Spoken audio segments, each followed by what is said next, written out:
नमस्ते दोस्तों, स्वागत है आपका हमारे channel Hindi audio novel story पर, जहां आपको मिलती है सबसे बेहतरीन हिंदी ऑडियो बुक, रोमांचक उपन्यास, प्रेम कहानियां, सस्पेंस थ्रिलर और दिल छू लेने वाली फैमिली स्टोरीज। दोस्तों, ये पूरी कहानी केवल मनोरंजन, एंटरटेनमेंट और शिक्षा जागरूकता, एजुकेशनल उद्देश्य के लिए बनाई गई है। हम किसी भी मूल लेखक, प्रकाशक या कॉपीराइट धारक के अधिकारों का उल्लंघन नहीं करना चाहते। अगर ये कहानी किसी असली लेखक कॉपीराइट होल्डर की है और आपको कोई समस्या आपत्ति है, तो कृपया हमें ईमेल या कमेंट में जरूर बताएं। हम तुरंत इस वीडियो को डिलीट कर देंगे और सम्मानपूर्वक सहयोग करेंगे। अध्याय 181। चंदनी हल्की नींद में सोती थी। अगर वह बहुत ज्यादा थकी न होती तो कभी भी नौकरी का जोखिम लेकर आरव के फर्स्ट क्लास केबिन में नहीं सोती। वह मुश्किल से 20 मिनट ही सोई थी, फिर अचानक उठ बैठी। चेहरे पर हल्की घबराहट थी। आरव के होंठों पर हल्की मुस्कान आ गई। बहुत नींद आ रही थी। चंदनी सफाई देने लगी, फिर खुद ही रुक गई। जरूरत नहीं थी, वह संभली। शालीन मुस्कान के साथ बोली, पेरिस पहुंचकर मैं आपको डिनर खिलाऊंगी। धन्यवाद कहने के लिए जरूरत नहीं, मुझे काम है। आरव ने सहजता से मना कर दिया। चंदनी की आंखों में एक अजीब सी चमक उभरी। पहली बार उसने किसी लड़के को डिनर पर बुलाया था और उसे इतनी सीधे तरीके से मना कर दिया गया। यह उसके लिए छोटा सा झटका था, लेकिन वह साधारण लड़की नहीं थी।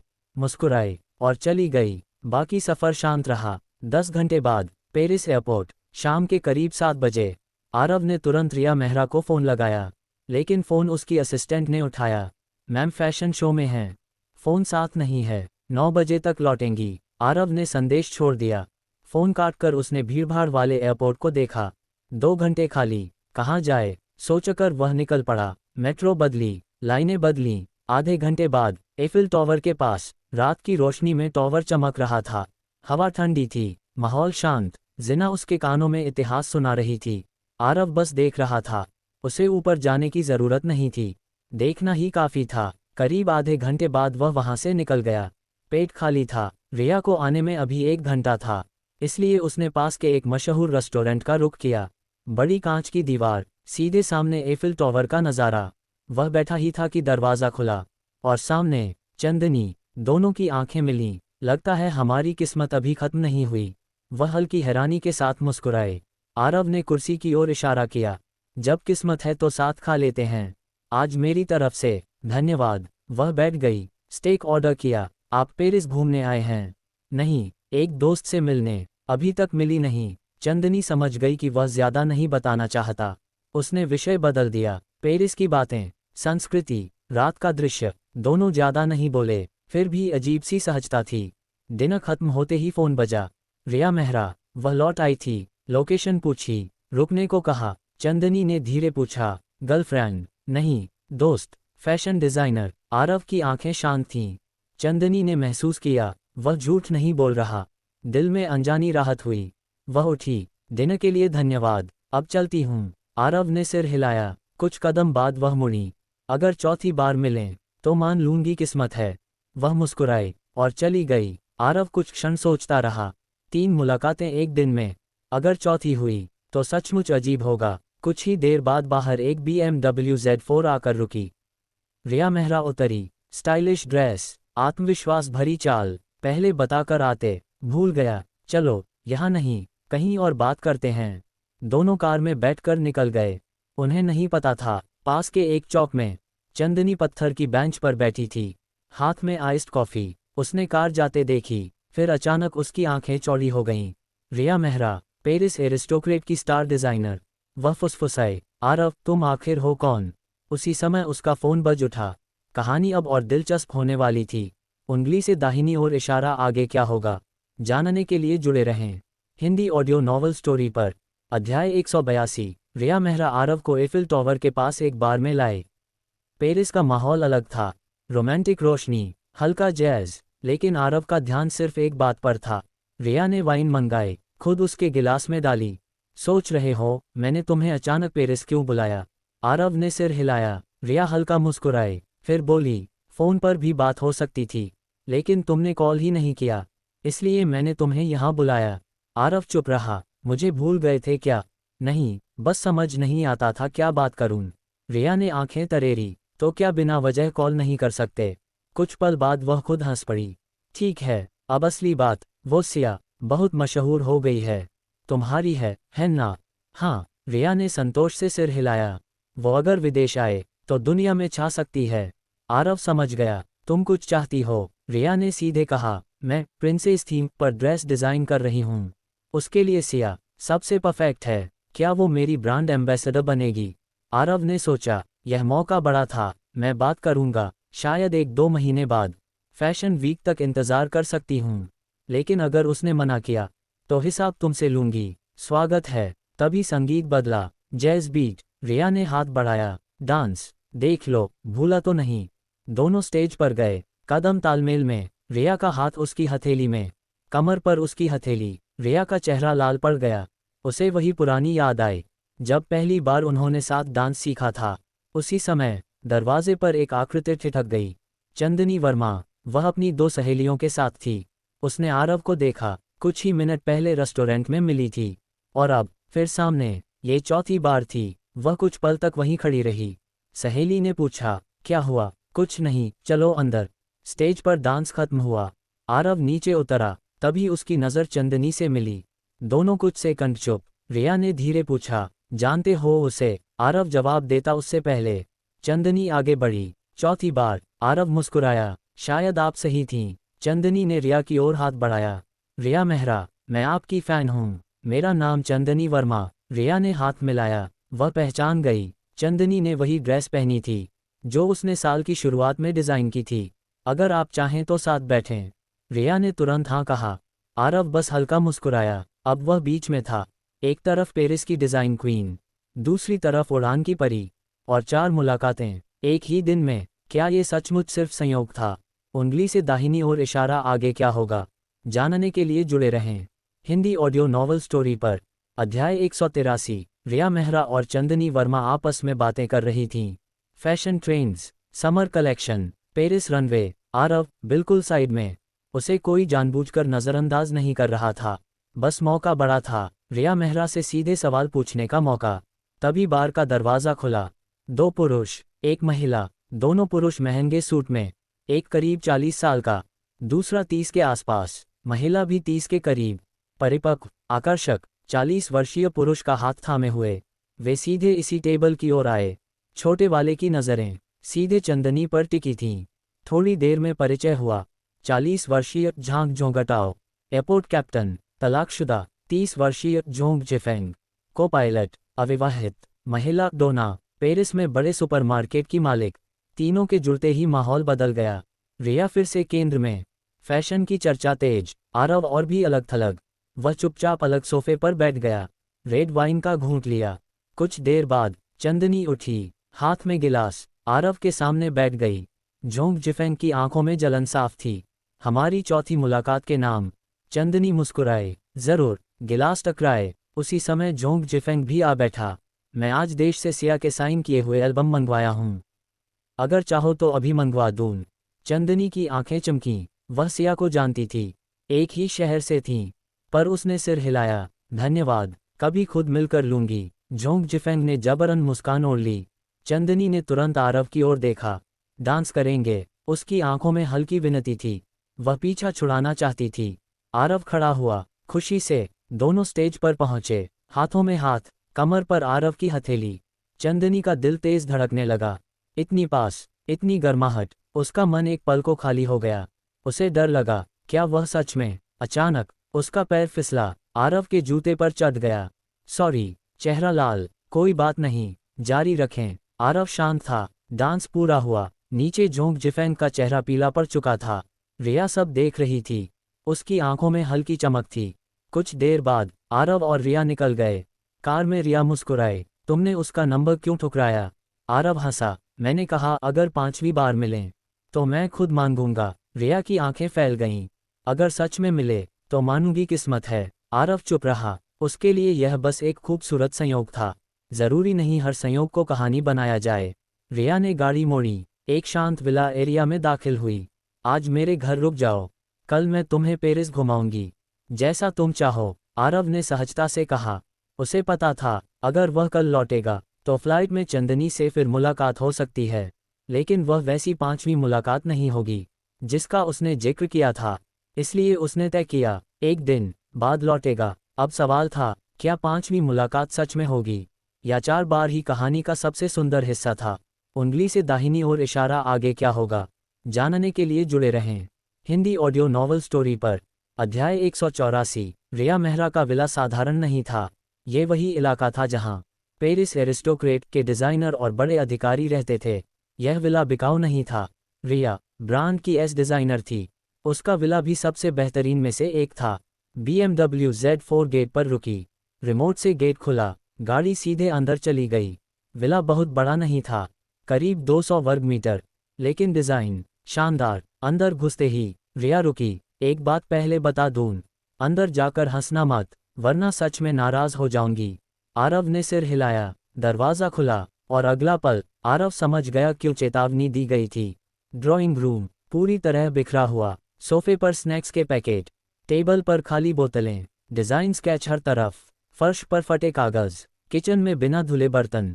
ये किसी प्रतिभाशाली महिला डिजाइनर का घर कम किसी आलसी बैचलर का अड्डा ज्यादा लग रहा था। आरव ने खुद को रोका। फिर भी हा, वह हंस पड़ा। रिया का चेहरा काला पड़ गया। और हंसे तो बाहर निकाल दूंगी। आरव ने हंसी रोकी, पर मुस्कान बनी रही। रिया उसे ऊपर कमरे में ले गई। गेस्ट रूम साफ था, नई चादर डाली, पैजामा दिया। ये पापा के लिए रखा था, तुम इस्तेमाल कर लो, सुबह मिलते हैं। वह हल्की नाराजगी के साथ चली गई। आरव मुस्कुराया। उसे पता था, वह सच में नाराज नहीं है।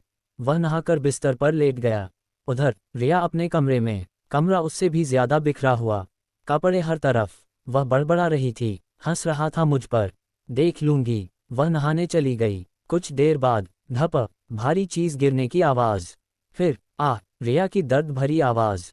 फिर सन्नाटा। आरव तुरंत उठ खड़ा हुआ, दरवाजा खोला, रिया के कमरे की ओर गया। रिया, क्या हुआ? कोई जवाब नहीं। उसने बाथरूम का कांच का दरवाजा धक्का दिया। मत, लेकिन देर हो चुकी थी।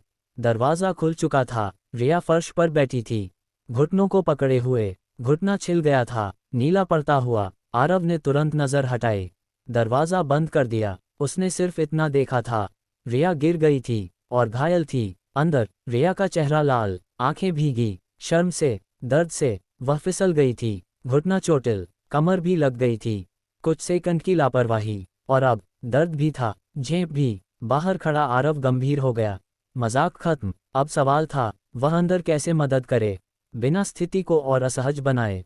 उंगली से दाहिनी ओर इशारा, आगे क्या होगा, जानने के लिए जुड़े रहें हिंदी ऑडियो नॉवल स्टोरी पर। अध्याय 185। बाथरूम के अंदर से धीमी आवाज आई। आरव, आंखें बंद करके अंदर आ सकते हो। रिया की आवाज में शर्म भी थी, दर्द भी। वह हिल भी नहीं पा रही थी, घुटनों और कमर में तेज चोट थी। हाँ, आरव ने खुद को संभाला। ये समय कल्पना का नहीं था। वह अलमारी की ओर गया, एक साफ बड़ा तौलिया उठाया, बाथरूम के दरवाजे पर आकर बोला, मैं आ रहा हूँ। उसने तौलिया आंखों के सामने रखा, दरवाजा खोला, धीरे धीरे आगे बढ़ा। रिया फर्श पर बैठी थी, घुटनों को पकड़े, चेहरा आंसुओं से भरा। आरव ने बिना देखे तौलिया उसके चारों ओर लपेट दिया। बहुत दर्द हो रहा है। रिया की आंखों से आंसू बह निकले। सब तुम्हारी वजह से हुआ, तुम पर गुस्सा कर रही थी, फिसल गई। आरव के मन में ग्लानि आई। ठीक है, मेरी गलती।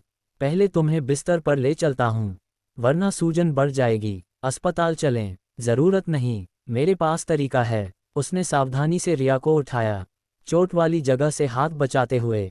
रिया उसके कंधे से लगी थी, दर्द थोड़ा कम महसूस हो रहा था। कुछ कदम बाद वह उसे बिस्तर पर लिटा चुका था। मैं दवा लेकर आता हूँ, चाबी बाहर है। आरव तुरंत फार्मेसी गया, जरूरी औषधीय तेल खरीदे, जल्दी लौट आया। रिया अब भी लेटी थी, चेहरे पर दर्द साफ था। शुरू करूं? थोड़ा दर्द होगा। आरव ने तेल लगाया, घुटने पर हल्के लेकिन गहरे दबाव से मालिश शुरू की। पहले दर्द तेज हुआ, फिर धीरे धीरे कम होने लगा। रिया ने राहत की सांस ली। उसने मुड़कर आरव को देखा। उसका चेहरा गंभीर था, आंखें केंद्रित। कोई लालच नहीं, कोई जल्दबाजी नहीं, सिर्फ देखभाल। दूसरी चोट कमर के पास थी। आरव एक पल रुका, फिर बोला, अब दूसरी जगह। चिंता मत करो। उसने आंखें बंद कर लीं और सावधानी से मालिश शुरू की। उसका स्पर्श नियंत्रित था, संतुलित, सम्मान से भरा। रिया का चेहरा लाल हो गया, दिल की धड़कन तेज, लेकिन दर्द सचमुच कम हो रहा था। कुछ ही मिनटों में सूजन ढीली पड़ने लगी, मांसपेशियां खुलने लगीं। रिया ने धीरे से उसकी ओर देखा। एक अजीब एहसास था, सुरक्षा का, सहारे का। उसने मन ही मन सोचा, क्या सच में किसी के साथ होना बुरा नहीं होता? कमरे में सन्नाटा था, बस धीमी सांसों की आवाज़ और दो दिलों की धड़कन, जो पहले से थोड़ी तेज हो चुकी थी। उंगली से दाहिनी ओर इशारा। आगे क्या होगा, जानने के लिए जुड़े रहें हिंदी ऑडियो नॉवल स्टोरी पर। अध्याय 186। रात के 1 बज चुके थे।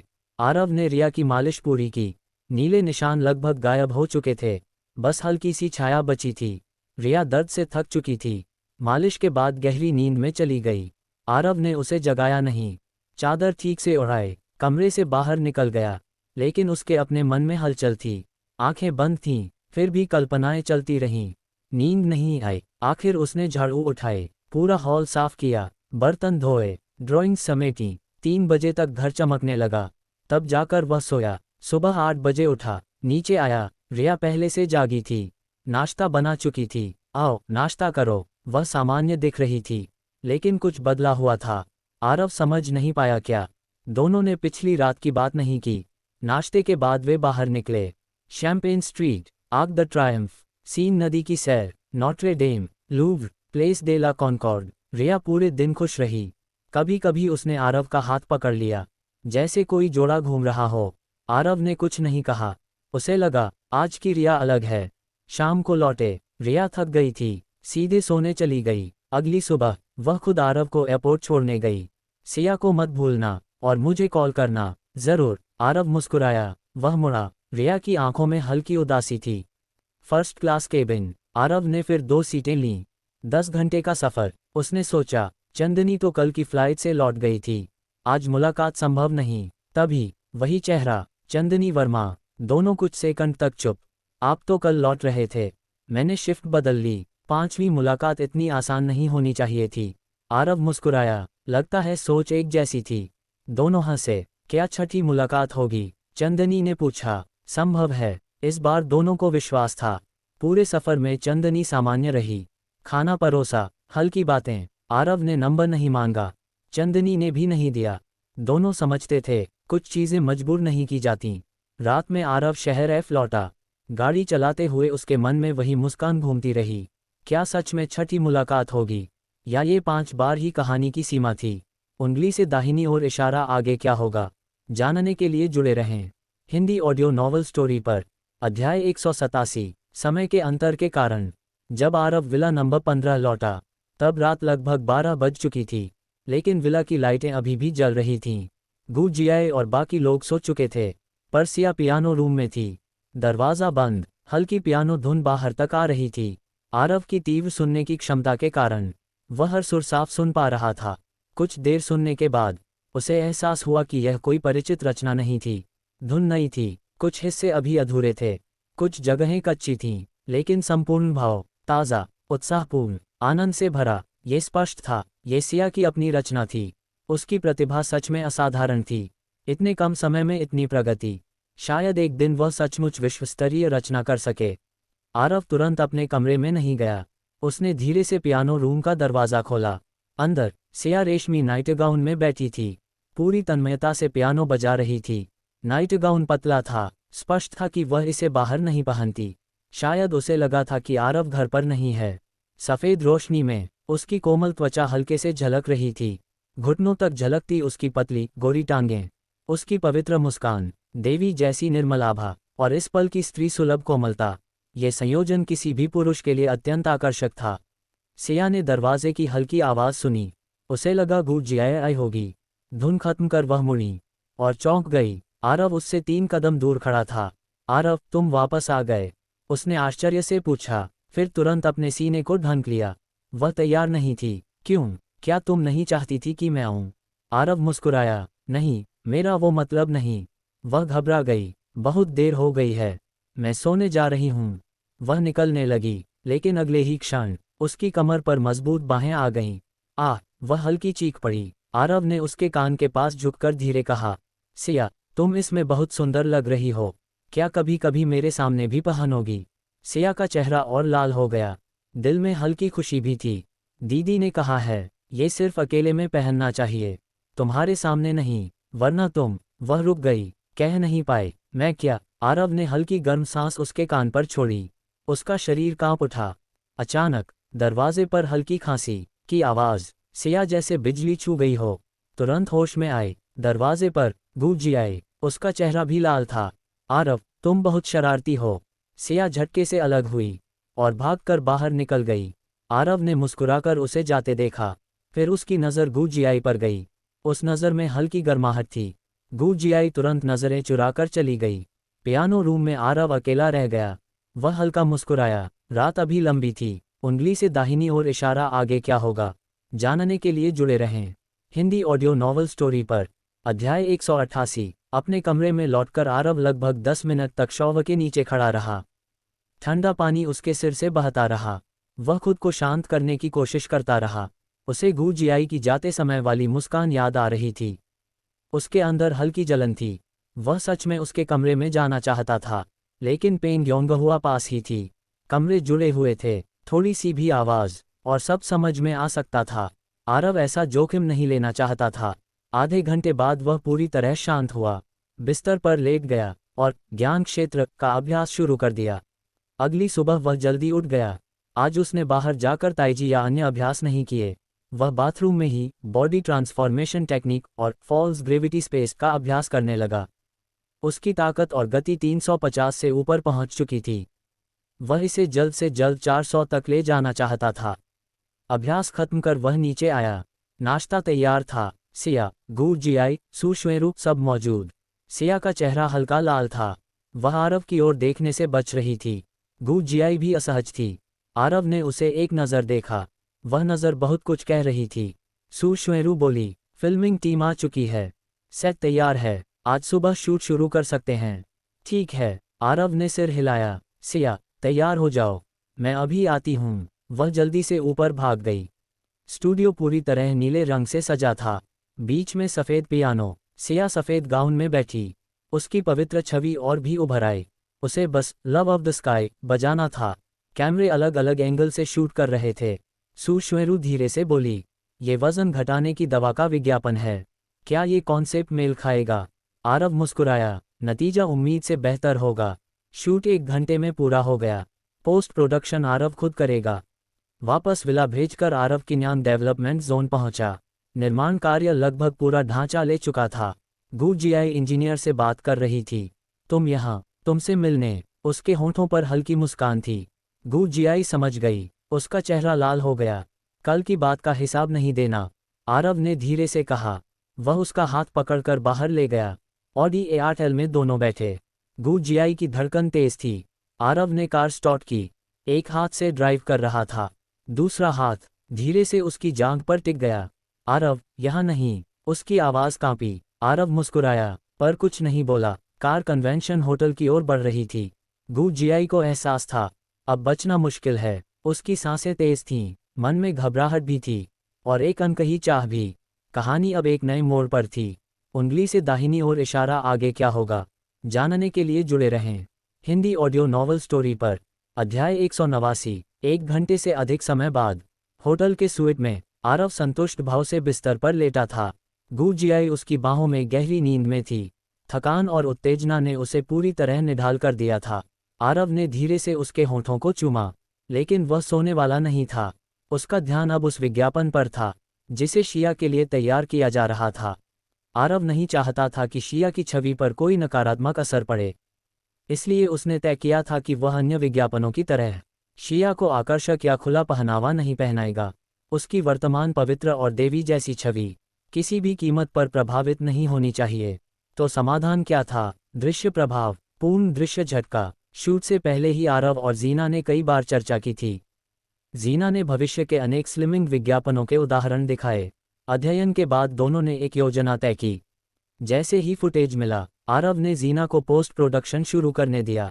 जीना के लिए यह बेहद सरल था। 2 घंटे से भी कम समय में विज्ञापन तैयार था। विज्ञापन शुरू होते ही शिया के आसपास की दुनिया फूलों के अनंत समुद्र में बदल जाती है। असंख्य दुर्लभ और अद्भुत फूल हर सुर के साथ पंखुड़ियां हवा में उठतीं, फिर संगीत के साथ घुलने लगतीं और अंत में एक पुष्प परी का रूप ले लेतीं। उस पुष्प परी की आकृति शिया से मिलती जुलती थी, पर उसका रूप मोहक था, देह लावण्यपूर्ण, पंखुड़ियों के बीच झलकता सौंदर्य, उसकी चंचलता और शिया की पवित्रता, दोनों का तीखा विरोधाभास। यही दृश्य प्रभाव था, यही झटका। अंतिम सुर गिरते ही परी पंखुड़ियों में बिखर जाती है। वे पंखुड़ियां बदलकर ज़ेनिथ फार्मा का लोगो और वजन घटाने की दवा का दृश्य बना देती हैं। पूरा विज्ञापन 42 सेकंड। पूर्ण दृश्य विस्फोट। आरव, संतुष्ट हो? जीना ने गर्व से पूछा। बेहद अच्छा, थीम गौन हो जाए तो भी चलेगा, दृश्य प्रभाव ही काफ़ी है। आरव आश्वस्त था, ये तकनीक इस समय के विज्ञापन उद्योग में अद्वितीय थी। हलचल होना तय था, लेकिन अभी 6 दिन बाकी थे लॉन्च में। कोई जल्दबाजी नहीं। दोपहर 3 बजे आरव और गू जीआई होटल से निकले। उसे निर्माण स्थल छोड़कर आरव विला नंबर 15 लौटा। विला के बाहर एक पुलिस कार खड़ी थी और उसके पास वही महिला अधिकारी। आज वह वर्दी में नहीं थी। हल्का शिफॉन टॉप, कॉफी रंग की पैंट, उसकी सुंदरता और निखर आई थी। आरव को देखकर उसके चेहरे पर हल्की मुस्कान आई। तुम मुझसे मिलने आए हो? आरव ने पूछा। महिला अधिकारी का चेहरा हल्का लाल हो गया। उस रात क्या तुमने मुझे बचाया था? नहीं, आरव ने सपाट उत्तर दिया।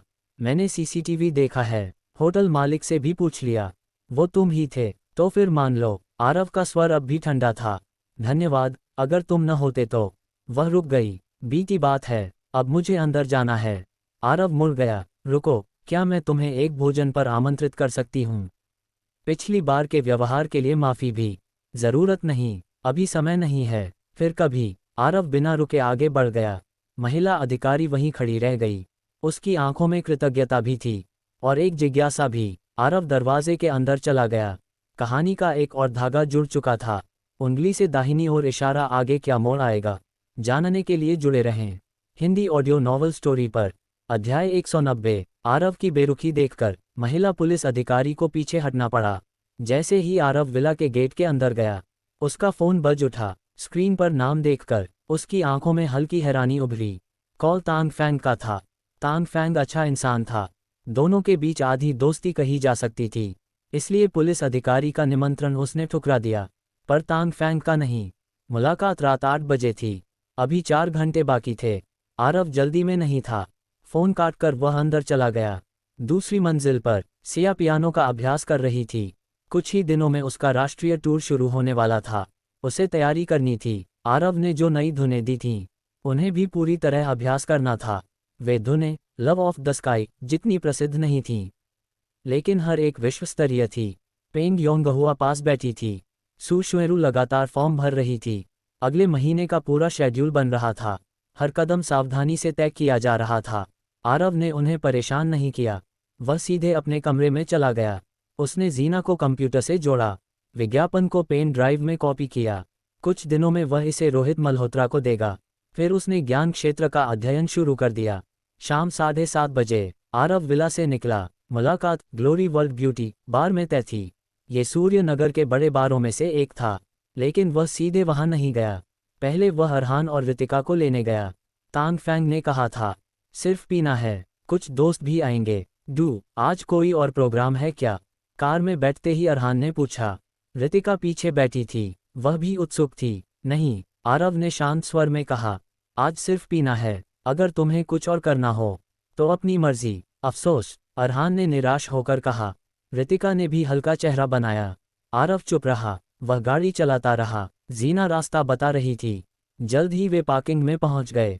तांग फैंग पहले से बाहर इंतजार कर रहा था, काले कपड़ों में, सलीकेदार और प्रभावशाली। आसपास की महिलाएं उसे देख रही थीं, पर उसने किसी की ओर ध्यान नहीं दिया। आरव को देखते ही वह आगे बढ़ा। आरव, ये दोनों, अरहान और रितिका, मेरे दोस्त। आरव ने सीधा परिचय दिया। तो फिर मेरे भी दोस्त। तांग फैंग मुस्कुराया। वे अंदर गए। बार काफी चहल पहल वाला था। तांग फैंग उन्हें सीधे वीआईपी रूम में ले गया। कमरा बड़ा था। अंदर पहले से 10 से ज्यादा लोग बैठे थे, ज्यादातर पुरुष, 3 महिलाएं, सब महंगे कपड़ों में। पहचान साफ थी, साधारण लोग नहीं थे। मुझे ये माहौल पसंद नहीं, अरहान ने धीरे कहा। मैं और रितिका नीचे चलते हैं।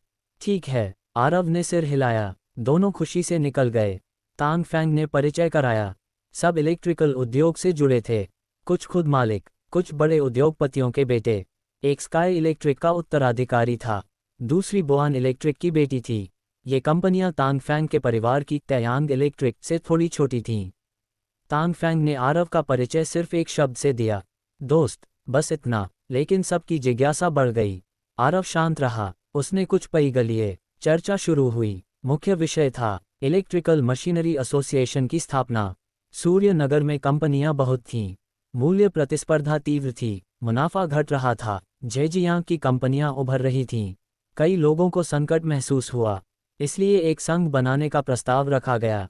तांगफैंग ने आरव से पूछा, तुम्हारा क्या विचार है? आरव ने शांत स्वर में कहा, संघ बनने से कीमत स्थिर होंगी, बाजार नियंत्रित होगा, यह अच्छा कदम है। तांगफैंग की आंखें चमक उठीं। क्या राजवीर मोटर्स शामिल होगा? वह सीधे मुद्दे पर आ गया। आरव समझ गया, इसीलिए बुलाया गया था। उसने सीधा इनकार नहीं किया, मैं अकेले निर्णय नहीं ले सकता, जीआई से बात करनी होगी। तांगफैंग ने सिर हिलाया, भावनाओं को निर्णय पर हावी मत होने देना। आरव मुस्कुराया, उसके मन में निर्णय स्पष्ट था। संघ में शामिल होना लाभदायक था, पर प्रतिबंध भी थे, और उसका रास्ता साधारण नहीं था। उसकी योजना अलग थी, वह बंधन नहीं चाहता था। दोनों ने गिलास टकराए, बात वहीं रुक गई। उंगली से दाहिनी ओर इशारा फॉलो करें, और मेरे channel Hindi audio novel story पर सुनते रहें। अध्याय 191। प्राइवेट रूम का माहौल अच्छा था, लेकिन आरव को वहां असहज महसूस हो रहा था। फिर भी वह नहीं उठा, उसे यहां से जानकारी मिल रही थी। तांगफैंग और बाकी लोग उद्योग की बात कर रहे थे, पिछले कुछ सालों के रुझान, आने वाले सालों की समस्याएं। दो मुख्य मुद्दे थे, पहला इलेक्ट्रिकल मशीनरी एसोसिएशन, दूसरा पिछले साल तांबे की कीमतों में गिरावट। तांबे की कीमत गिरने से बड़ा झटका लगा था। सूर्यनगर की कंपनियां लगभग 30% तक सिमट गई थीं। कई छोटी कंपनियां बंद हो गईं, बड़ी कंपनियां भी मुश्किल से टिक पाईं। पिछले 2 साल अधिकतर घाटे में गए, इसीलिए एसोसिएशन की जरूरत पड़ी। समय तेजी से बीत गया, 1 घंटे से अधिक हो गया। बात धीरे धीरे बदल गई। अब विषय मनोरंजन था, फिर चर्चा सिया पर आ गई। आरव को सुनना पसंद नहीं था, वह उठने ही वाला था, तभी अरहान का फोन आया। उसे बहाना मिल गया, वह तांगफैंग से विदा लेकर नीचे चला गया। फोन पर अरहान ने सिर्फ इतना कहा, नीचे आ जाओ। नीचे हॉल में अरहान और रितिका कुछ महिलाओं के साथ थे। अरहान का चेहरा बेहद आकर्षक था, रितिका का व्यक्तित्व भी अलग था। दोनों के आसपास भीड़ थी। रितिका हंसते हुए दोनों ओर बांह डाले थी। अरहान की नज़र मंच पर थी। आरव को देखते ही वह उठा, उसने मंच की ओर इशारा किया, देखो, क्या ये वही लड़की नहीं है जिससे तुम रॉयल क्राउन एंटरटेनमेंट में मिले थे? आरव ने मंच की ओर देखा, पहले वह ठिठका, फिर उसकी भौहें सिकुड़ गईं। मंच पर चांदनी वर्मा थी, उसके साथ 2 सहेलियां थीं। उन्हें 1 दर्जन से ज़्यादा युवक घेरे हुए थे, सब महंगे कपड़ों में थे, लेकिन अंदाज गुंडों जैसा था। चांदनी गुस्से में उन्हें देख रही थी, लेकिन निकल नहीं पा रही थी। आज वह गुलाबी ऑफ शोल्डर ड्रेस में थी, कंधे खुले थे, टांगें लंबी और गोरी दिख रही थीं। उसका चेहरा सब पर भारी था। मदद करें। अरहान की आंखों में चमक थी। हाँ, आरव ने छोटा जवाब दिया। क्यों? वह खुद नहीं जानता था, लेकिन उसे भीतर से बेचैनी हो रही थी। अरहान ने उंगली चटकाए और मंच की ओर बढ़ गया। आरव बार पर बैठ गया।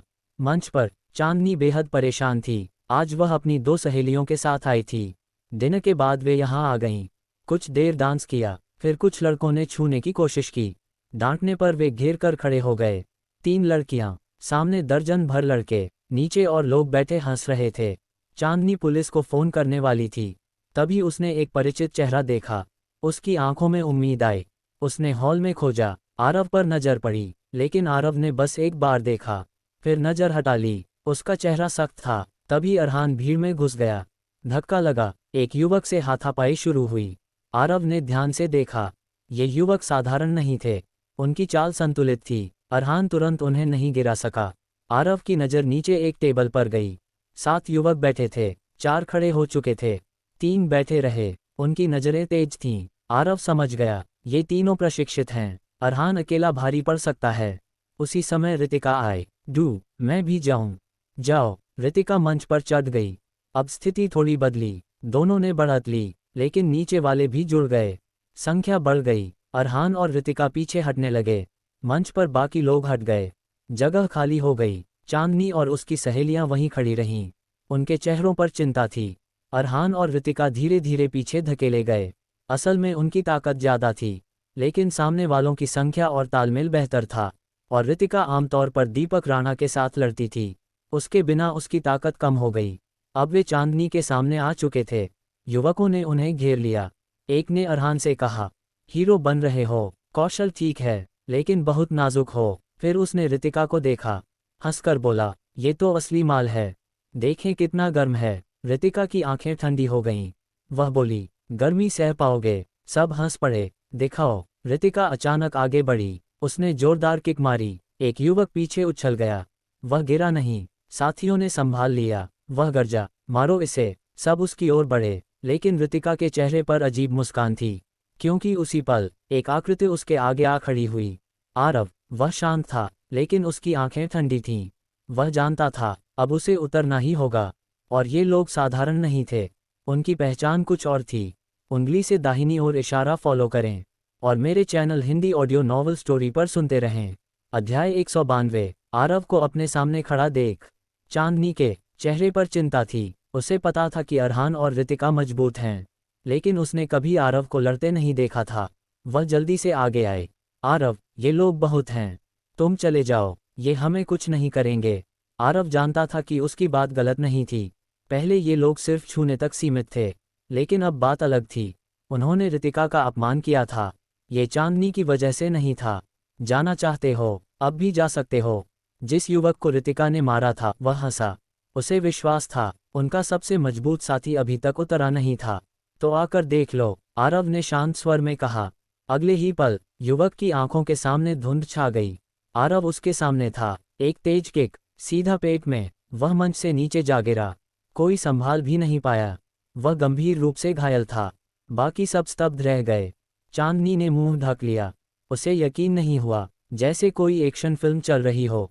अरहान और ऋतिका शांत थे। वे आरव की ताकत जानते थे। सब साथ आओ, आरव ने उंगली से इशारा किया।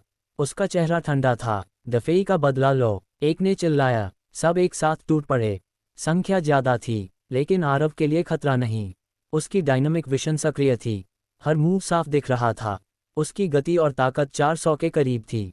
विस्फोटक शक्ति असाधारण थी। जब तक सामने वाला पेंग योंगहुआ जैसा न हो, उसे हराना कठिन था। धड़ाम, धप धप, एक एक कर सब उड़ते गए। कोई उसे छू भी नहीं पाया। हिंसा का सौंदर्य, ताकत का अंतर साफ था। आधा मिनट भी नहीं लगा। दर्जन भर युवक नीचे थे। 5 से कम खड़े रह पाए। चांदनी स्तब्ध थी, उसकी सहेलियां भी। अरहान और ऋतिका भी चौंके। आरव पहले से ज्यादा मजबूत था। हॉल में सन्नाटा था। तभी एक युवक उठा, वही जो अब तक बैठा था। खड़ा होते ही उसका आभा बदल गया।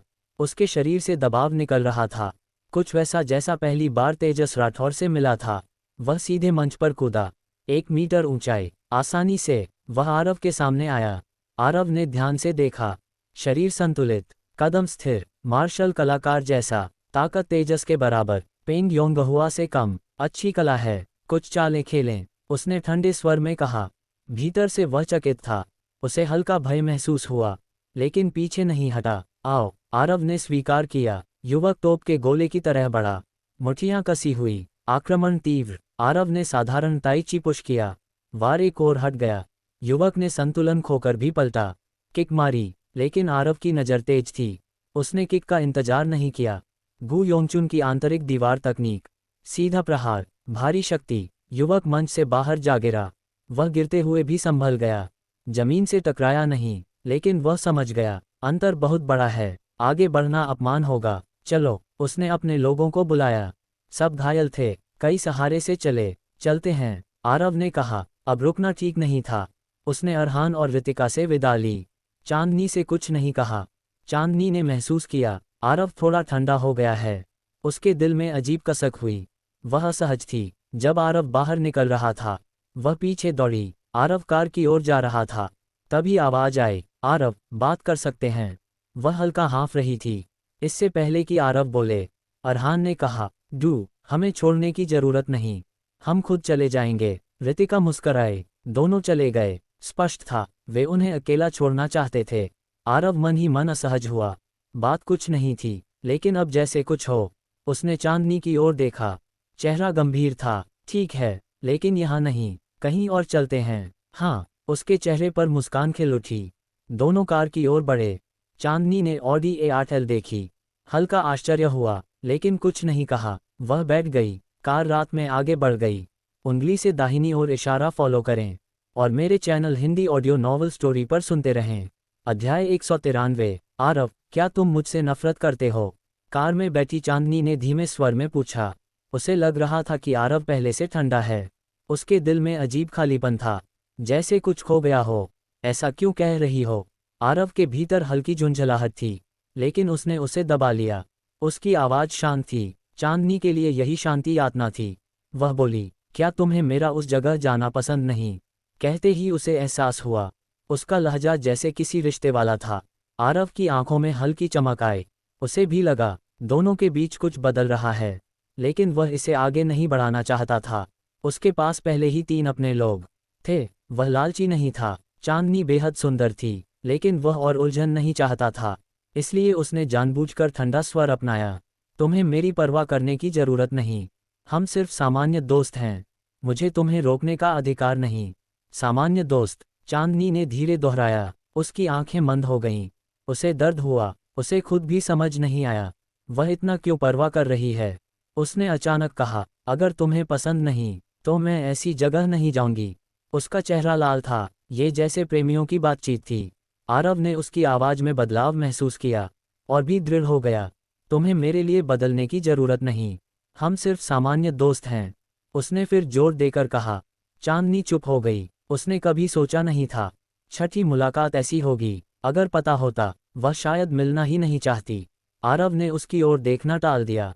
वह जानता था, उसका दिल पत्थर नहीं है। अगर सिया और बाकी लोग न होते, तो शायद वह आगे बढ़ जाता, लेकिन उसे जिम्मेदार रहना था। कुछ देर बाद चांदनी बोली, मैं थक गई हूँ, मुझे घर छोड़ दोगे? हाँ। जब उसने पता बताया, आरव लगभग चौंक गया। वह भी पश्चिमी जिला रोड नंबर 15, और उसका विला भी वहीं। दोनों पीछे पीछे, बीच में सिर्फ ग्रीन रिवर।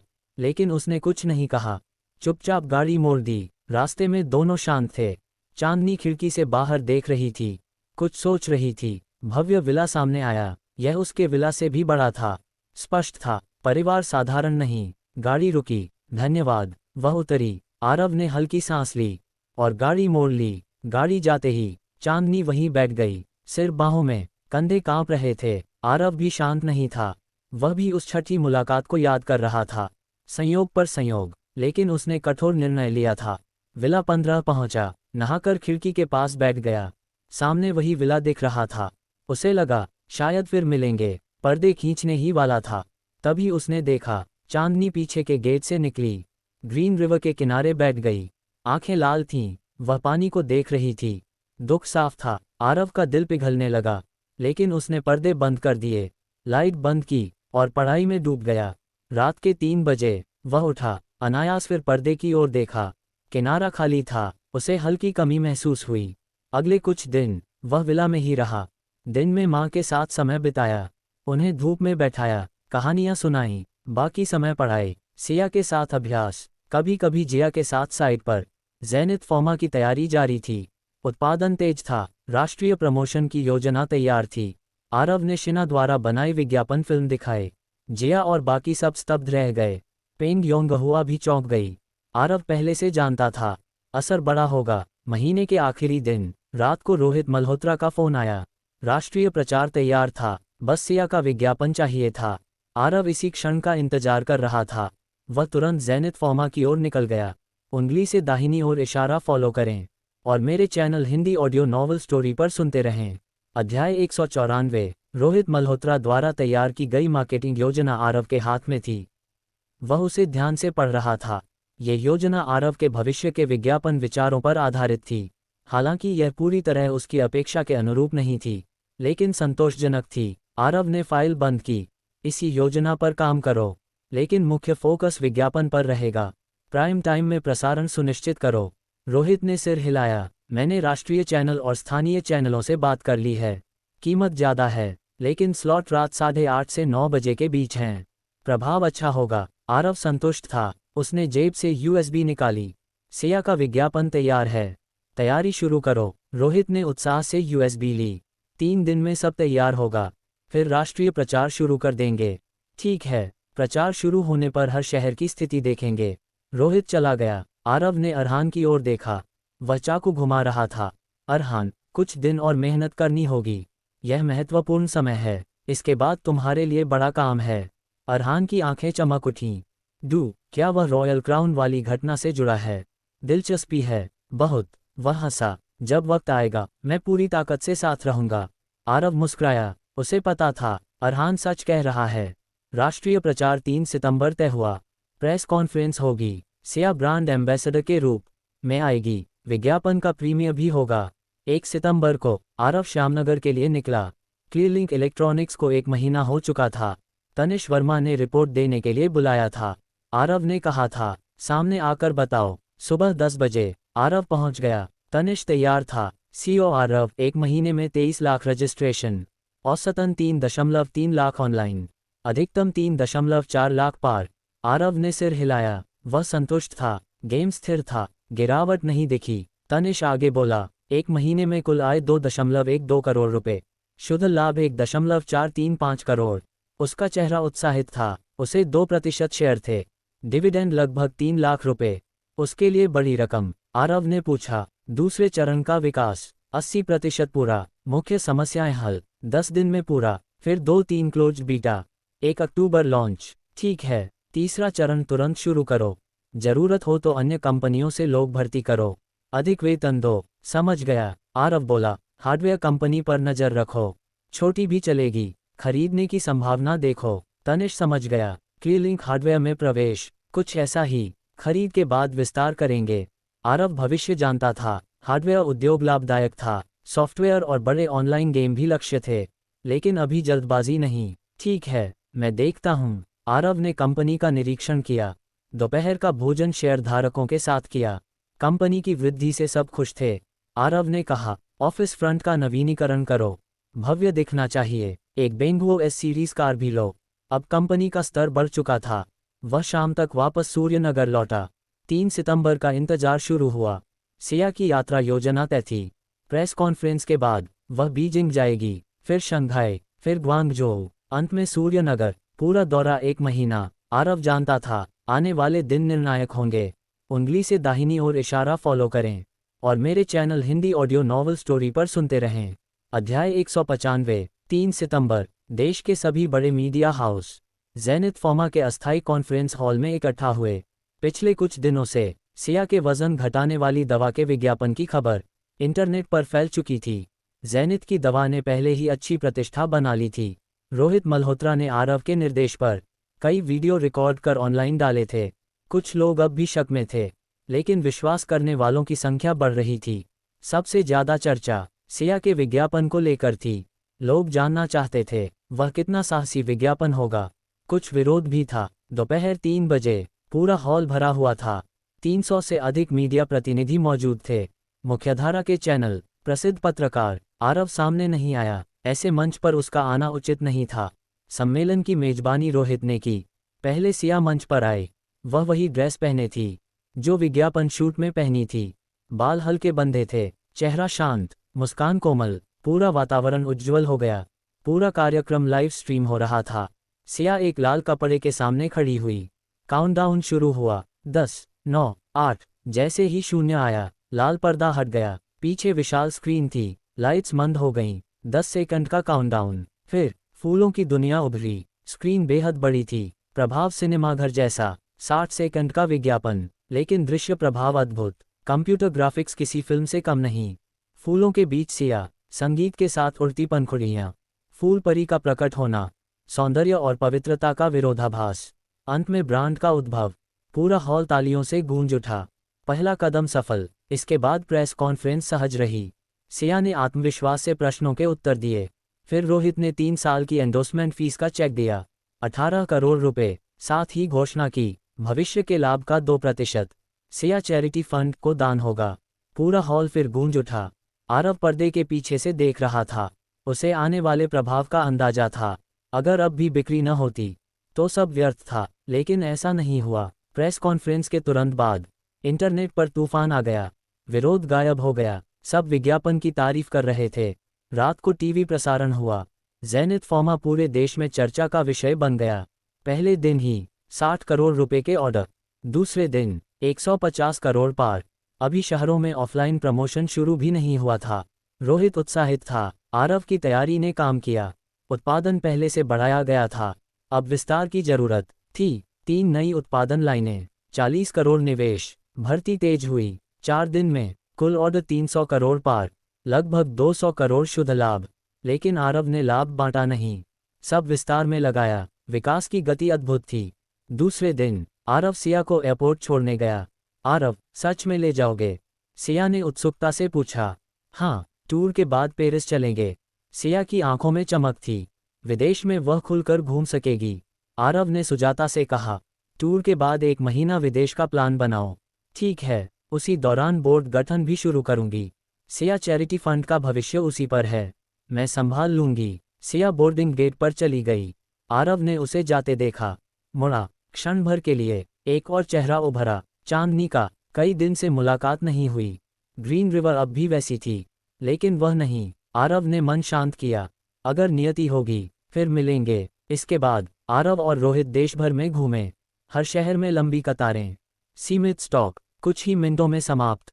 जेनिथ फार्मा का नाम हर जगह। और ये तो बस शुरुआत थी। उंगली से दाहिनी ओर इशारा फॉलो करें और मेरे channel Hindi audio novel story पर सुनते रहें। अध्याय 196। जब जेनिथ फार्मा आग की तरह आगे बढ़ रहा था, आरव शांति से विला नंबर 15 में था। आज 10 सितंबर था। प्रमोशन शुरू हुए 7 दिन हो चुके थे। इन 7 दिनों में सिया के एंडोर्समेंट का प्रभाव अद्भुत रहा। विज्ञापन का प्रभाव भी परफेक्ट था। डिस्ट्रीब्यूटर्स ने बाजार की क्षमता देख ली थी। 7 दिनों में कुल ऑर्डर 500 करोड़ रुपए पार कर गए और अब भी बढ़ रहे थे। इनमें से केवल 30% बड़े शहरों से थे, बाकी 70% अन्य शहरों से आए। लेकिन आरव ने इस पैसे को छुआ नहीं।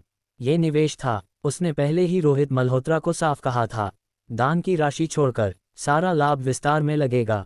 जेनिथ की उत्पादन लाइनें पुरानी थीं, वे उसकी अपेक्षा पूरी नहीं करती थीं। यदि पूरी लाइन अपग्रेड करनी हो, 10 लाइनों पर गणना करें, तो 100 करोड़ से अधिक खर्च होगा। सिर्फ यही नहीं, बाकी उपकरण भी बदलने होंगे, कम से कम 200 करोड़ और। कुल मिलाकर सारा अग्रिम धन केवल अपग्रेड में चला जाएगा। विस्तार के लिए अभी भी कम था। फिलहाल सबसे जरूरी था नई उत्पादन लाइनें। 3 आपातकालीन लाइनें खरीदी जा चुकी थीं, लेकिन मांग बहुत तेज थी। इसलिए आरव ने 7 और उन्नत लाइनें ऑर्डर कीं, मूल्य 100 करोड़ से अधिक। उधर वह एक और योजना शुरू कर चुका था। डू परिवार की तियानरोंग फार्मा मुख्यतः हृदय रोग दवाएं बनाती थी। उनकी 2 मुख्य दवाएं थीं, एटोरवास्टेटिन कैल्शियम टैबलेट और एम्लोडिपिन बेंजीन सल्फोनेट टैबलेट। पहली दवा कोलेस्ट्रॉल घटाने के लिए, दूसरी उच्च रक्तचाप नियंत्रित करने के लिए। इन 2 दवाओं से तियानरों की 70% बिक्री आती थी। यदि आरव सीधे डू परिवार को चुनौती देना चाहता था, तो उसे इनसे बेहतर दवाएं बनानी होंगी। उसके लिए ये कठिन नहीं था। भविष्य के 500 वर्षों का ज्ञान उसके पास था।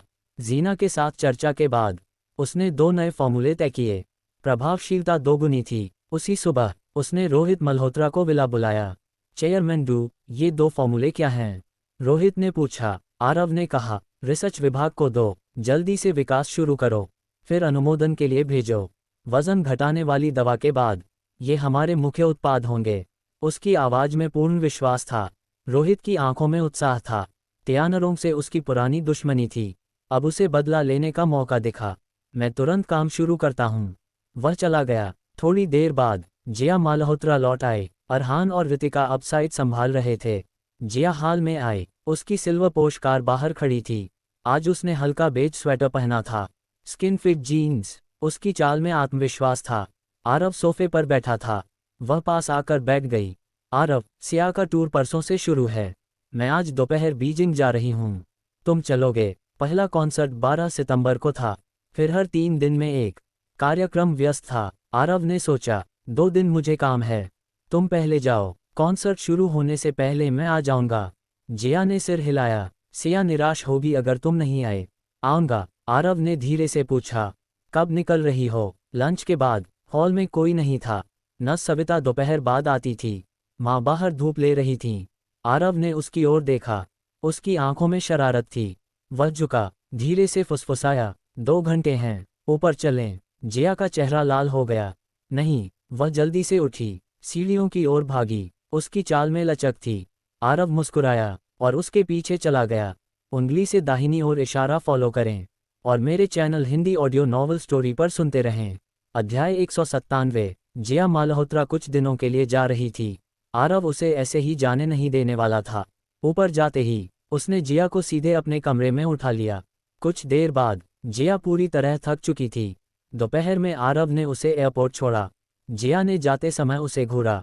उसकी हालत ऐसी थी कि फ्लाइट में आराम करने के बाद भी शायद पूरी तरह ठीक ना हो। आरव मुस्कुराया, उसे फर्क नहीं पड़ा। जिया के जाने के बाद वह वापस विला नंबर 15 लौट आया। दोपहर में वह कहीं नहीं गया। माँ के साथ धूप में बैठा, उन्हें कहानी सुनाई और पढ़ाई की। रात करीब 8 बजे वह कार लेकर निकला। वह जल्दी में नहीं था, इसलिए गाड़ी धीमी थी, लेकिन जैसे ही वह उस ट्रैफिक सिग्नल के पास पहुंचा जहां अक्सर लाइट बंद रहती थी, उसने गति धीमी कर दी। दूर सामने एक फ्लाइट अटेंडेंट यूनिफॉर्म में लड़की सूटकेस खींचती हुई जा रही थी। वह चांदनी थी। उसने भी आरव को देख लिया। पहले उसकी आंखों में आश्चर्य था, फिर हल्का दुख। दोनों के बीच दूरी थी, जैसे दो समानांतर रेखाएं, एक बाएं मुड़ता, दूसरा दाएं। आरव ने गाड़ी धीमी की, लेकिन रोकी नहीं। उसे समझ नहीं आया कैसे बात करे। चांदनी भी नहीं रुकी, लेकिन जब कार मुड़ी, उसकी आंखों में खालीपन था। वह कुछ सोचते हुए चल रही थी। अचानक उसका पैर फिसला। फुटपाथ और सड़क के बीच एक ऊंचाई थी। उसने ध्यान नहीं दिया। टखना बुरी तरह मुड़ गया। वह सीधे गिर पड़ी। दर्द तेज था। उसका चेहरा सफ़ेद पड़ गया, माथे पर पसीना। वह उठ भी नहीं पा रही थी। आंखें लाल हो गईं। वह घुटनों को पकड़कर रोने लगी। उसे पता नहीं था पीछे एक कार रुक चुकी है। एक आदमी तेजी से उसकी ओर बढ़ रहा है। ठीक हो। आरव झुक गया। उसने टखना देखा। सूजन स्पष्ट थी। चांदनी ने सिर उठाया, आरव को देखा और जोर से रो पड़ी, जैसे सब कुछ बाहर आ रहा हो। दर्द, बहुत दर्द। वह मुश्किल से बोली। अस्पताल चलते हैं, आरव ने कहा। चांदनी ने सिर हिलाया, धीमे स्वर में बोली, दिल, उससे ज्यादा दर्द है। ये शब्द सुनकर आरव का दिल कांप गया। वह चुप रहा, फिर बिना कुछ कहे उसे गोद में उठा लिया। अचानक उठाए जाने पर चांदनी ठिठकी, फिर और जोर से रोई। उसने आरव की छाती पर हाथ मारा। मैं तुमसे नफरत करती हूँ, लेकिन क्यों फिर मिलते हो? आरव ने धीमे कहा। शायद सच में किस्मत है। चांदनी एक पल रुकी, फिर और करीब आ गई। अचानक उसने चेहरा उठाया और उसके होंठ आरव के होंठों से छू गए। उसकी हरकत अनाड़ी थी, लेकिन आकर्षण तीव्र था। आरव ने खुद को रोका, धीरे से अलग हुआ, उसके कंधे को थामा। पहले टखना ठीक करते हैं। चांदनी ने सिर झुका लिया। वह उसकी बाहों में शांत लेटी रही। उंगली से दाहिनी ओर इशारा फॉलो करें और मेरे channel Hindi audio novel story पर सुनते रहें। अध्याय 198। चांदनी को गोद में उठाकर आरव तेज कदमों से कार तक पहुंचा। उसने पिछला दरवाज़ा खोला, उसे सावधानी से पीछे लिटाया, घायल पैर को किनारे रखा ताकि वह कहीं न टकराए। चांदनी ने उसकी कोमलता महसूस की। टखने में दर्द था, लेकिन उसके चेहरे पर मिठास थी। वह नजरें उठाने की हिम्मत नहीं कर रही थी। आरव ने सूटकेस डिक्की में रखा, फिर नज़दीकी मेडिकल स्टोर की ओर गाड़ी बढ़ाई। रास्ते में चांदनी रियर व्यू मिरर से उसे देखती रही। उसके होंठों पर हल्की मुस्कान थी, थोड़ी पीड़ा, थोड़ी खुशी। आरव ने दवा खरीदी, एक तेल रक्त संचार के लिए, दूसरा मोच के लिए। फिर कार को एक सुनसान कोने में रोका। टखना बुरी तरह मुड़ा था, जोड़ खिसक चुका था। इलाज के लिए पहले उसे सही जगह पर बैठाना था। आरव पीछे की सीट पर आया। उसने चांदनी का पैर धीरे से थामा। उसकी हथेली गर्म थी, स्पर्श हल्का था। चांदनी, पछतावा तो नहीं? उसने धीरे पूछा। चांदनी का चेहरा लाल हो गया। नहीं, मुझे कोई पछतावा नहीं। उसकी आवाज़ दृढ़ थी। आरव ने धीमे से सांस ली। क्या तुम मुझे समझती हो? चांदनी चुप हो गई। उसे एहसास हुआ वह उसके बारे में कुछ नहीं जानती, पर फिर भी दिल ने फैसला कर लिया था। उसी पल आरव ने हल्का दबाव डाला। एक हल्की आवाज़ आई, जोड़ अपनी जगह आ गया। तीव्र दर्द उठा। चांदनी का चेहरा सफ़ेद पड़ गया, माथे पर पसीना आ गया। कुछ क्षण बाद दर्द कम हुआ। अब ठीक है, थोड़ा तेल लगा देंगे, कल ज़्यादा दर्द नहीं होगा, आरव बोला। चांदनी ने पैर हिलाया। दर्द कम था। उसकी आंखों में खुशी झलक उठी। सच में ठीक है, अद्भुत है। आरव ने जूता उतारा, दवा हथेली पर डाली। हिलो मत, पहले मालिश कर दूं। वह आज्ञाकारी थी, लेकिन एक समस्या थी, उसने स्टॉकिंग पहनी थी, मालिश बेअसर रहती। आरव ने हल्का संकोच किया। उसे उतार दो। चांदनी का चेहरा और लाल हो गया। पीछे मुड़ जाओ, देखना मत। आरव खिड़की की ओर मुड़ गया। कार की खिड़की काली थी। अंदर की रोशनी में वह दर्पण जैसी लग रही थी। आरव की नज़र अनजाने में प्रतिबिंब पर पड़ी। सब स्पष्ट दिख रहा था। हो गया, चांदनी ने कहा। फिर उसने देखा, खिड़की में आरव की आंखें, जो सीधी उसकी ओर देख रही थीं। आरव, तुम बड़े शरारती हो। उसका चेहरा सेब की तरह लाल हो गया। आरव थोड़ा झेपा। मैंने जानबूझकर नहीं। तो फिर क्या था? उसने बनावटी गुस्से से कहा। आरव मुस्कुराया, फिर धीरे से उसका सफ़ेद पिंडली थाम ली। ठीक है, पहले मालिश कर लेते हैं, वरना देर से ठीक होगा। उसकी उंगलियां सावधानी से चलने लगीं। तेल की गर्माहट फैल गई। चांदनी का दिल तेज धड़क रहा था। दर्द कम हो रहा था, पर धड़कन बढ़ रही थी। उंगली से दाहिनी ओर इशारा फॉलो करें और मेरे channel Hindi audio novel story पर सुनते रहें। अध्याय 199। कार के अंदर गहरा सन्नाटा था। सिर्फ आरव और चांदनी की सांसों की आवाज़ सुनाई दे रही थी।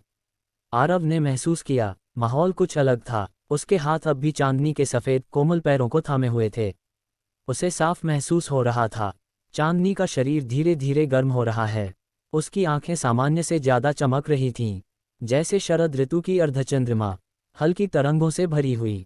मैं थोड़ा म्यूजिक चला देता हूँ, आरव ने कहा। माहौल मधुर था, पर खतरनाक भी। चांदनी की सांसें भारी हो रही थीं, आरव की भी। वह आगे झुका, आर्मरेस्ट के बॉक्स से सिया का एल्बम निकाला, डीवीडी प्लेयर में डाला। तुरंत मधुर पियानो की धुन गूंज उठी, सिया की लव ऑफ द स्काई। माहौल थोड़ा हल्का हुआ। चांदनी ने ध्यान से सुना। उसकी बेचैनी कम हो गई। तुम्हें भी सिया का संगीत पसंद है? उसने पूछा। हाँ, आरव ने सिर हिलाया। बहुत सुकून देता है। चांदनी मुस्कुराई। मुझे भी बहुत पसंद है। सुनकर मन हल्का हो जाता है। आरव ने जवाब नहीं दिया। वह फिर से मालिश करने लगा। 10 मिनट बाद सूजन लगभग खत्म हो चुकी थी। लाली भी गायब थी। ठीक है, उतरकर चलकर देखो, आरव ने कहा। चांदनी उठने लगी। फिर उसे याद आया, एक पैर में अब भी स्टॉकिंग लटकी थी। उसका चेहरा फिर लाल हो गया। जरा बाहर चले जाओ।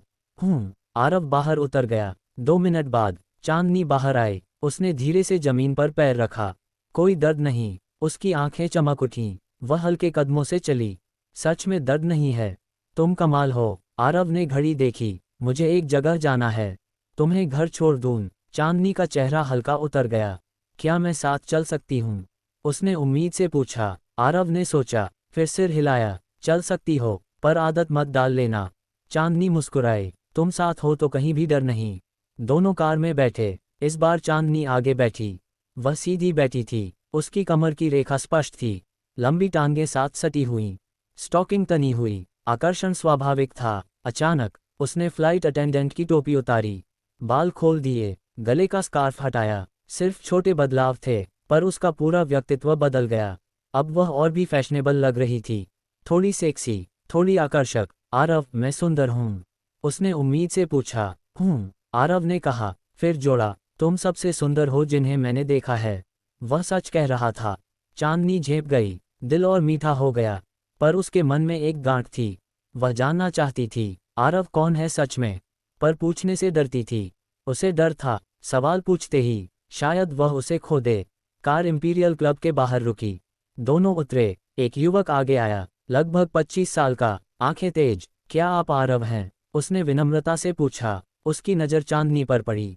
एक पल ठिठकी, फिर तुरंत हट गई। मैं लिटिल गुई हूँ। सिस्टर जियू अंदर इंतजार कर रही हैं। आरव ने सिर हिलाया। चलो। वह चांदनी के साथ अंदर बढ़ गया।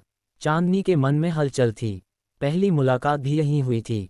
तब सब मजाक था, अब सब किस्मत जैसा लग रहा था। उंगली से दाहिनी ओर इशारा फॉलो करें और मेरे channel Hindi audio novel story पर सुनते रहें। अध्याय 200। जैसे ही आरव और चांदनी इंपीरियल क्लब के अंदर पहुंचे, सेंग दागुई के साथ, आरव की नज़र सीधे मंच पर गई। अरहान और रितिका वहीं थे। दोनों पूरे जोश में नाच रहे थे। चारों तरफ फैशनेबल लड़कियां। रितिका एक को गले लगाती, फिर दूसरी को। अरहान भी पीछे नहीं था। उसका आकर्षक चेहरा उसे खास बना देता था। आरव को पता था, ये दोनों यहीं थे पिछले 2 दिन से। जैसे ही आरव अंदर आया, दोनों ने नाचना रोक दिया। मंच से कूदकर नीचे आए, सीधे उसकी तरफ बढ़े। इतनी देर क्यों? अरहान ने पूछा। उसकी नज़र चांदनी पर पड़ी। वह मुस्कुराया, नज़र में हल्की शरारत थी। रितिका ने भी चांदनी को देखा, आंखों में हल्की दया थी। अर्थ साफ था। थोड़ी देर हो गई, आरव ने संक्षेप में कहा, पहले अजीव से मिलते हैं। ओके। सब तीसरी मंजिल की ओर बढ़े। पिछली बार के बाद ये जगह अजीव के नियंत्रण में थी। उसने यही मुख्यालय बनाया था। नए संगठन का नाम रखा गया था, शक्ति संघ। अजीव इसकी प्रमुख थी। 2 उप प्रमुख थे, करीब 80 चुने हुए सदस्य। संख्या कम पर ताकत मजबूत। तीसरी मंजिल के ऑफिस में अजीव इंतजार कर रही थी। कमरा शानदार सजा था, मनोरंजन सिटी के मालिक ने खर्च किया था। 2 जुड़वां उप प्रमुख भी थे। आरव को देखकर वे तुरंत बाहर चले गए। कमरे में अब आरव, चांदनी, अरहान, रितिका और अजीव थी। अजीव काले सूट में थी, चेहरा ठंडा, आंखें तेज। अब उसमें एक आभा थी, जैसे जन्म से अंधेरे की रानी हो। लेकिन आरव को देखते ही उसका भाव बदल गया। सम्मान स्पष्ट था। वह अपनी कुर्सी छोड़ने लगी। बैठो, वह सीट तुम्हारी है, आरव ने कहा। अजीव तुरंत रुक गई। आज्ञाकारी। चांदनी सब देख रही थी। उसकी आंखों में आश्चर्य था। वह समझ गई, आरव खुद अंधेरे में नहीं था, पर अंधेरे को नियंत्रित करता था। आरव बैठ गया, सीधे पूछा, सूर्यानगर की वर्तमान स्थिति बताओ। अजीव ने स्पष्ट कहा, 3 बड़े गुट हैं। पश्चिम में लोहित सेना, उत्तर में रेड हॉल, दक्षिण में किंग गैंग। लोहित सेना सबसे मजबूत थी, पर आरव की रुचि वहां नहीं थी। किंग गैंग महत्वपूर्ण था, वही डू परिवार के नियंत्रण में था। डू किंग वो उसका प्रमुख था। 12 मुख्य लोग उसके अधीन, 300 से अधिक सदस्य। ताकत बुरी नहीं थी, लेकिन आरव के लिए ये पर्याप्त नहीं था। क्या अब कदम उठाएं? अरहान ने उत्साह से पूछा। रितिका की आंखें भी चमकीं। आरव ने थोड़ा सोचा, फिर बोला, समय आ गया है, कांटा निकालना होगा। अजीव की आंखों में चमक आई। कब? उसने पूछा। तैयारी करो, खबर बाहर न जाए। मैं श्यामनगर से लौटूं, फिर कार्रवाई होगी। दरअसल वह दीपक राणा को लाना चाहता था। उसके बिना अरहान और रितिका पूरी ताकत नहीं दिखा सकते थे। अजीव ने सिर हिलाया। मैं तैयारी शुरू करती हूँ। अरहान और रितिका ने एक दूसरे को देखा। वे समझ गए। चांदनी चुप थी, वह महसूस कर रही थी, आरव की दुनिया उससे कहीं बड़ी है, और कहीं गहरी भी। उंगली से दाहिनी ओर इशारा फॉलो करें, और मेरे channel Hindi audio novel story पर सुनते रहें। अगर आपको ये कहानी पसंद आई हो तो इसे लाइक और शेयर जरूर करें। ऐसी ही और रोमांचक हिंदी ऑडियो कहानियों के लिए चैनल को सब्सक्राइब करना न भूलें। आपका समर्थन ही हमारी अगली कहानी की ताकत है। फिर मिलेंगे अगली कहानी के साथ।